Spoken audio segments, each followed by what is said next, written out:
എല്ലാവർക്കും എൻ്റെ വ്ളോഗ് ഇഷ്ടമായിരുന്നെങ്കിൽ subscribe, like, comment, share also നിങ്ങൾ ചെയ്യണേ. Good morning students. ഇന്നലെ പറഞ്ഞ ഹോംവർക്ക് ചെയ്തോ? നിഷ പോയി എടുത്തോണ്ട് വാ എല്ലാവർക്കും ബുക്ക്. പറയില്ലടി. ഞാൻ പറയും. Good morning miss. ഇന്നലെ ഒരു ഹോംവർക്ക് ഒന്നുണ്ടായിരുന്നില്ലേ, ഞാനത് ചെയ്തിട്ടുണ്ട്. മിസ് എപ്പോഴാ ഒഴിവാവാ? ഞാൻ കൊണ്ടുവരാട്ടോ, ഇവരെയും കൊണ്ടുവരാം ഞാൻ.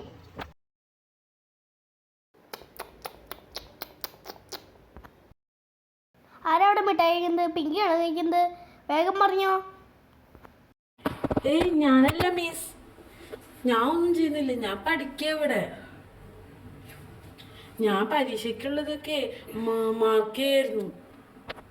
പിങ്കി കൈ നീട്ട്. മിസ് ടീച്ചറെ അവള് ഇന്ന് കൊണ്ടുവന്നിട്ടുണ്ടായിരുന്നു, ഞാൻ കണ്ടതാ. അവളുടെ കൂട്ടുകാർക്ക് വരെ അവൾ കൊടുത്തില്ല, എനിക്കൊന്നുമില്ല. ഒരെണ്ണം തരാൻ പറഞ്ഞപ്പോ അവളൊന്നും തരാണ്ട് ഞങ്ങൾ ശരി, ഞാൻ ചോദിച്ചോണ്ട് പിങ്കിയുടെ കാര്യം പറഞ്ഞു കൊടുക്കും. എപ്പോഴും തന്നെ പരിപാടി ഓരോ മിഠായി കൊണ്ടുവരും. വീട്ടിലൊരു കിടാവുണ്ട്, ഒരു പണിയും ചെയ്യില്ല. അവളുടെ ഡ്രസ്സ് വരെ അവൾ ഒട്ടും കഴുകില്ല, എല്ലാം ഞാൻ തന്നെ കഴുകിയെടുക്കണം. അയ്യോ, എന്റെ ഫോൺ അടിക്കണ്ടല്ലോ.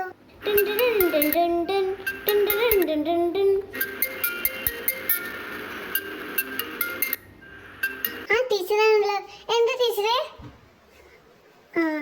ഓ ശരി. ഞാൻ വരാം, സ്കൂളിലേക്ക് വരാം കേട്ടോ.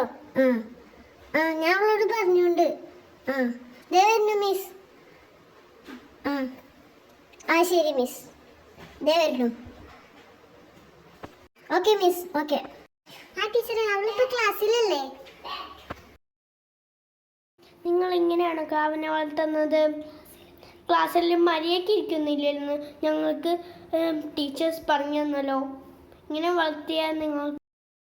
ഞാൻ എല്ലാ ദിവസവും അവളുടെ ബാഗ് ചെക്ക് ചെയ്യാറുള്ളതാ, പക്ഷെ ഞാനൊന്നും കാണാറില്ലല്ലോ. അതെങ്ങനെ കാണാൻ പറ്റാ? അവള് വരുന്ന വരിക്കല്ലോ വാങ്ങിക്കണ്. സോറി മിസ്, ഇനി ഇങ്ങനെ ഉണ്ടാവാണ്ടിരിക്കാൻ ഞാൻ നോക്കാം. ഇനി ഇങ്ങനെ ചെയ്തിട്ടുണ്ടെങ്കിൽ ഞാൻ ടീച്ചർ വാങ്ങി വിട്ടോ. അവള് ക്ലാസ്സിൽ പോയി കൂട്ടിക്കൊണ്ട് പോന്നു. ഇനി പഠിപ്പിക്കില്ല. ആൻറ്റി എന്താ ഇവിടെ? ആൻറ്റിക്ക് ജോലി ഹാഫ് ടൈം ഉള്ളൂ ആണോ? അത് സ്കൂളിലേക്ക് വല്ലതും വന്നതാണോ? ഒന്നും പറയണ്ട മോളെ. ഇതേ കുറച്ചേരത്തെ ടീച്ചർ വിളിച്ചു, അവള് മിഠായി ക്ലാസ്സിൽ നിന്ന് തിന്നണം പറഞ്ഞിട്ട്.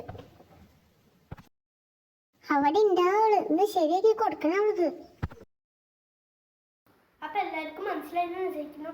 പിങ്കിന്റെ മോന്ന് പോയിക്കോ, ഒരു അക്ഷരം പഠിക്കില്ല. ഇവിടെ മൊത്തം മിഠായിരിക്കുക. ഇനി ഞങ്ങൾ പ്രിൻസിപ്പലിന്റെ റൂമിൽ കൊണ്ടുപോകും, അല്ലെങ്കിൽ തല്ലും. മാം വിളിച്ചിട്ട് തന്നെ വന്നേ, പക്ഷെ പിങ്കിനെ കൊണ്ടുപോകാനല്ല. മാം പറഞ്ഞു പിങ്കിനെ കൊണ്ടുപോകാൻ, പക്ഷെ ഞാൻ നിഷേനെ കൊണ്ടുപോകാൻ വന്നേ. ഞങ്ങൾക്ക് ഒരു സ്ഥലം വരെ പോണം. Okay teacher. ആൻറ്റി നമ്മൾ എവിടേക്കാ പോണേ? എനിക്കറിയില്ലല്ലോ, ആൻറ്റി പറയോ? പറയാം മോളെ. ശരിക്കും പിങ്കി കുരുത്തുകേടൊക്കെ ചെയ്യുന്നുണ്ട്, പക്ഷെ ഇന്നും നിന്റെ ബർത്ത്ഡേ അല്ലേ, അവിടേക്കാ ഞാൻ നിന്നെ കൊണ്ടുപോണേ.